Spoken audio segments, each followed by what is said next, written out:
Hello दोस्तों, welcome to AC shorthand. आज की इस वीडियो में हम दिनांक 4 जुलाई 2023 के दैनिक जागरण के संपादकीय का डिक्टेशन लेंगे। इस डिक्टेशन को हम 2 स्पीड में लेंगे, 80 वर्ड पर मिनट और 100 वर्ड पर मिनट। दोस्तों, 80 की स्पीड में आपका डिक्टेशन चालू होगा 5 सेकंड के बाद। तब तक के लिए आप रेडी रहिए।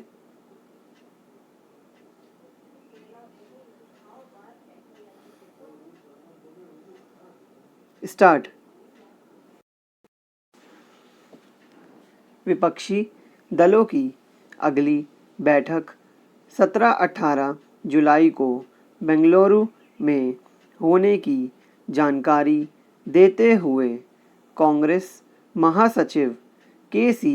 वेणुगोपाल भले ही यह कह रहे हों कि महाराष्ट्र में जो कुछ हुआ उसका इस बैठक पर कोई असर नहीं पड़ेगा, लेकिन यह तो संभव ही नहीं कि विपक्षी दल शरद पवार की राष्ट्रवादी कांग्रेस पार्टी में हुई टूट से अप्रभावित रहें।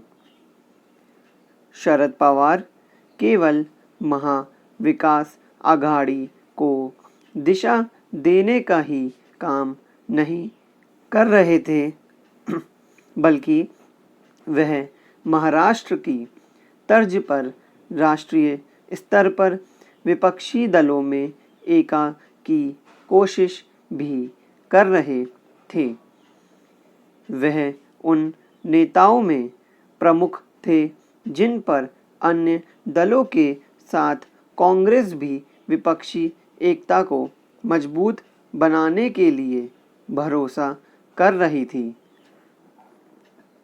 राकांपा में टूट के बाद न केवल शरद पवार राजनीतिक रूप से कमजोर हो गए हैं, बल्कि महाविकास आघाड़ी भी। वास्तव में शरद पवार के भतीजे अजीत पवार का विद्रोह न केवल महाविकास आघाड़ी के लिए आघात है, बल्कि कांग्रेस के लिए भी।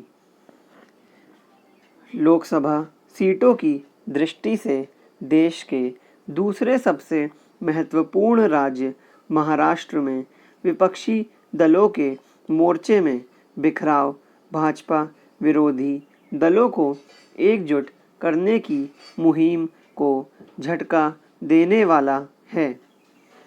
भले ही राकांपा में टूट के बाद कांग्रेस की अन्य विपक्षी दलों के साथ सौदेबाजी की क्षमता बढ़ गई हो और वह उनकी इस पहल को कमज़ोर करने में भी समर्थ हो गई हो कि उसे कम से कम सीटों पर चुनाव लड़ना चाहिए, लेकिन ऐसे दल गिनती के ही हैं जो उसे कुछ दे सकने की स्थिति में हैं। विपक्षी एकता के सबसे बड़े पैरोकार नीतीश कुमार बिहार में कांग्रेस को इसलिए ज़्यादा कुछ देने की स्थिति में नहीं क्योंकि वहाँ सबसे बड़ा दल राष्ट्रीय जनता दल है। सच तो यह है कि खुद नीतीश कुमार उसी पर आश्रित हैं। विपक्षी एकता की मुहिम में शामिल अन्य नेताओं में से ममता बनर्जी यह नहीं चाह रही हैं कि कांग्रेस बंगाल में अपनी जड़ें जमाने की कोशिश करे। उन्होंने तो यह शर्त भी लगा दी है कि कांग्रेस से तभी बात बन सकती है जब वह वाम दलों से दूरी बनाए। यह शायद ना कांग्रेस को स्वीकार होगा और ना ही वाम दलों को।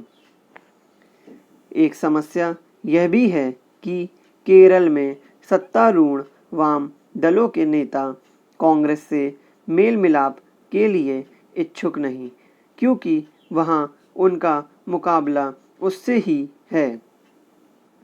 जो अन्य विपक्षी नेता पटना बैठक में शामिल हुए, वे भी अपने अपने राज्यों में कांग्रेस को अहमियत देने के लिए तत्पर नहीं। कांग्रेस की समस्या केवल इतनी ही नहीं है, वह विपक्षी दलों और साथ ही देश की जनता को आकर्षित करने वाला कोई विमर्श भी खड़ा कर पाने में नाकाम है। उसने समान नागरिक संहिता पर जो अड़ियल रवैया अपनाया, उससे कई विपक्षी दल सहमत नहीं दिख रहे हैं। इनमें महाविकास आघाड़ी में शामिल शिवसेना का उद्धव गुट प्रमुख है। स्टॉप। दोस्तों, इसी डिक्टेशन को अब हम 100 वर्ड पर मिनट की स्पीड से लेंगे और आपका समय चालू होगा 5 सेकंड के बाद। तब तक के लिए आप रेडी रहिए।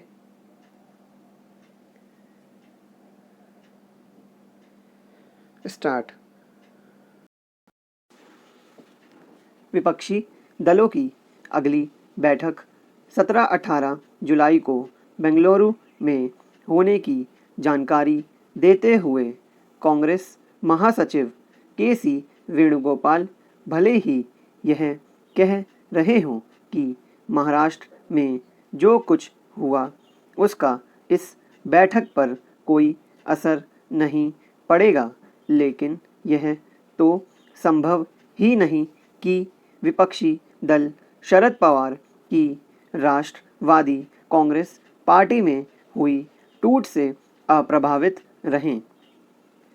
शरद पवार केवल महाविकास आघाड़ी को दिशा देने का ही काम नहीं कर रहे थे, बल्कि वह महाराष्ट्र की तर्ज पर राष्ट्रीय स्तर पर विपक्षी दलों में एका की कोशिश भी कर रहे थे। वह उन नेताओं में प्रमुख थे जिन पर अन्य दलों के साथ कांग्रेस भी विपक्षी एकता को मजबूत बनाने के लिए भरोसा कर रही थी। राकांपा में टूट के बाद न केवल शरद पवार राजनीतिक रूप से कमजोर हो गए हैं, बल्कि महाविकास आघाड़ी भी।